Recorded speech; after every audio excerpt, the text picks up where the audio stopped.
അസ്സലാമു എല്ലാവർക്കും പുതിയൊരു വീഡിയോയിലേക്ക് സ്വാഗതം. ഇന്ന് ഞാൻ വന്നിട്ടുള്ളത് വളരെ സിമ്പിളായിട്ട് നമുക്ക് തയ്യാറാക്കിയെടുക്കാൻ പറ്റിയൊരു തക്കാളിക്കറിയുടെ റെസിപ്പി ആയിട്ടാണ്.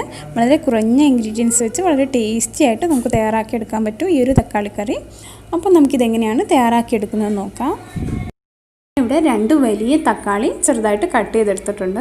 ഇനി നമുക്കിതൊരു ചട്ടിയിലോട്ട് മാറ്റാം. അപ്പോൾ നമ്മൾ ഈ ഒരു തക്കാളിക്കറി ഉണ്ടാക്കാനായിട്ട് തക്കാളി എടുക്കുന്ന സമയത്ത് നന്നായിട്ട് പഴുത്ത തക്കാളി വേണം എടുക്കാനായിട്ട്, ഇല്ലെങ്കിൽ ഈ ഒരു കറിക്ക് ഒരു പുളിയായി പോവും. ഇനി നമുക്കിതിലേക്കൊരു 1/4 ടീസ്പൂൺ മഞ്ഞൾപ്പൊടി ചേർത്ത് കൊടുക്കാം. അതേപോലെ 1 ടീസ്പൂൺ അളവിൽ മുളക് പൊടി കൂടെ ചേർത്ത് കൊടുക്കുന്നുണ്ട്. മുളക് പൊടി കൂടുതൽ ചേർത്ത് കൊടുക്കാൻ പാടില്ല. എരിവ് കൂടിക്കഴിഞ്ഞാലും ഈ ഒരു കറി നമുക്ക് കഴിക്കാനായിട്ട് അത്രയ്ക്ക് ടേസ്റ്റ് ഉണ്ടാവില്ല.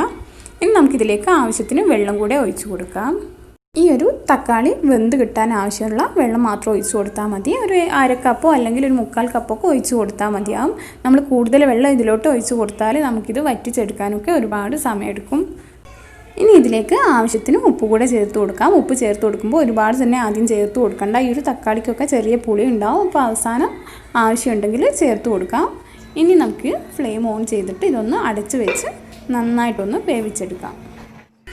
ഇപ്പോൾ നമ്മുടെ തക്കാളിയൊക്കെ നന്നായിട്ട് വെന്ത് വെള്ളമൊക്കെ ഒന്ന് വറ്റി തുടങ്ങിയിട്ടുണ്ട്.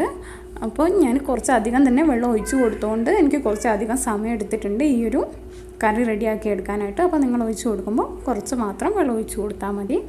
ഇനി നമുക്ക് ഇതൊന്ന് ഉടച്ചുകൂടെ കൊടുക്കാം. ഈ ഒരു വെള്ളത്തിലോട്ട് ഈ ഒരു തക്കാളിയൊക്കെ നന്നായിട്ട് അലിഞ്ഞ് ചേരണം. അപ്പോഴാണ് ആ ഒരു കറക്റ്റ് ടേസ്റ്റ് ഈ ഒരു തക്കാളിക്കറിക്ക് കിട്ടുന്നത്. അപ്പോൾ നിങ്ങൾക്ക് കുറച്ചുകൂടെ തിക്കായിട്ടാണ് ഈ ഒരു കറി വേണ്ടെങ്കിൽ ഒരു 5 മിനിറ്റ് കൂടെ ഒന്ന് തിളപ്പിച്ചെടുത്താൽ മതി. അപ്പോഴേക്കും ഒന്നുകൂടെ ഒന്ന് കുറുകി വരും. ഇനി നമുക്കിതൊരു സൈഡിലോട്ട് മാറ്റി വയ്ക്കാം. ഞാനിവിടെ ഒരു പാൻ വെച്ച് കൊടുത്തിട്ടുണ്ട്.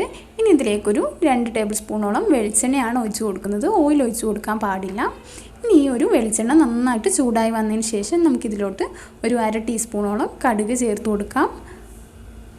കടുക് നന്നായിട്ട് പൊട്ടി വന്നാൽ നമുക്കിതിലോട്ട് കുറച്ച് കറിവേപ്പില ചേർത്ത് കൊടുക്കാം. കുറച്ച് അധികം തന്നെ ചേർത്ത് കൊടുക്കുകയാണെങ്കിൽ നല്ലൊരു ടേസ്റ്റാണ് ഈ ഒരു കറിക്ക്. ഇനി നമുക്ക് പെട്ടെന്ന് തന്നെ നമ്മൾ നേരത്തെ റെഡിയാക്കി വെച്ചിട്ടുള്ള ആ ഒരു തക്കാളിയുടെ മിക്സിലോട്ട് ഇതും കൂടെ ഒഴിച്ചു കൊടുക്കാം. നമ്മുടെ തക്കാളിക്കറി ഇവിടെ റെഡി ആയിട്ടുണ്ട്. അപ്പോൾ ഇതിൻ്റെ ഒരു കൺസിസ്റ്റൻസി ഇപ്പോൾ ഒരു ലൂസായിട്ടാണെങ്കിലും കുറച്ചൊന്നൊരു ചൂടാറി വരുമ്പോഴേക്ക് കുറച്ചുകൂടെ തിക്കായിട്ട് വരും. ഇനി നമുക്കിതൊരു പാത്രത്തിലോട്ട് മാറ്റാം. അപ്പോൾ നമുക്ക് ചോറിൻ്റെ കൂടെയൊക്കെ കഴിക്കാൻ പറ്റിയ വളരെ ടേസ്റ്റി ആയിട്ടുള്ളൊരു തക്കാളിക്കറിയാണിത്. അപ്പോൾ തീർച്ചയായിട്ടും എല്ലാവരും ട്രൈ ചെയ്ത് നോക്കുക. അപ്പോൾ ഇന്നത്തെ വീഡിയോ ഇഷ്ടമായിട്ടുണ്ടെങ്കിൽ ലൈക്ക് ചെയ്യുക, അതേപോലെ ചാനൽ സബ്സ്ക്രൈബ് ചെയ്യുക. വീണ്ടും മറ്റൊരു റെസിപ്പി ആയിട്ട് കാണാം. താങ്ക്